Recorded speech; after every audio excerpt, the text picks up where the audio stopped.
يا الله، السلام عليكم. اليوم انطلب من عندي نسوي ساحبة تصنيع، يعني احنا نشتغلها. انا بالنسبة لي ما مشتغلها قبل، والفكرة طبعا مو فكرتي، بس اكو تفاصيل يعني انا سويتها.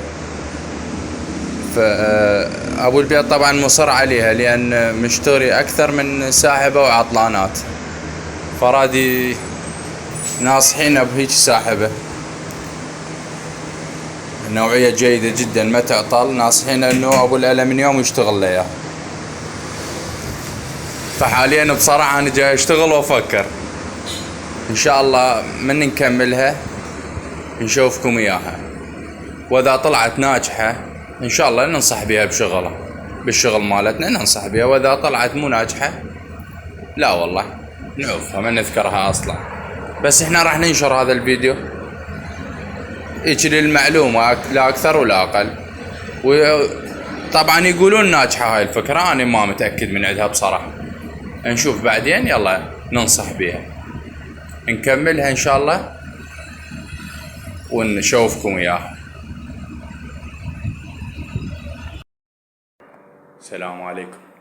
هذا التصوير بعد شهرين من المقطع الاول اللي شفتوه صورته بالمحل. احنا هاي صار شهرين ناصبينها، ردنا نتأكد من عندها ومن شغلها. يلا مثل ما وعدتكم انا قلت لكم اريد اتأكد من شغلها مضبوط لو لا. فهذا بعد شهرين. يلا هسه حاليا جاي اصور. طبعا هذا تصميمها من الداخل هيك بهذه الطريقة. هسه اصور لكم اياها. هذا الترتيب من الاعلى بهذه الطريقة، صار شغلها بهذا الترتيب. طبعا كديكور العمل يصير اشكال مختلفة، يعني حسب الذوق حسب الطلب. احنا اشتغلنا هاي كتجربة. راح نشغلها ونشوف القوة مالتها.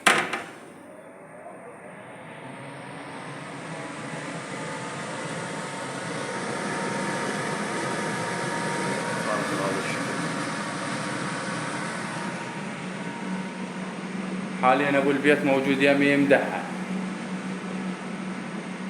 افضل من ذيك.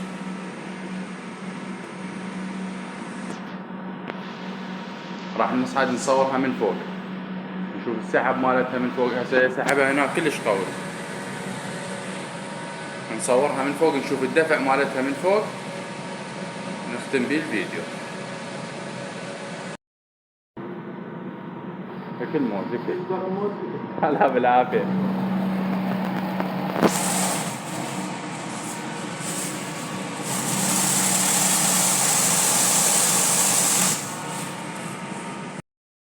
هذا الدفع مالتها كلش قوية.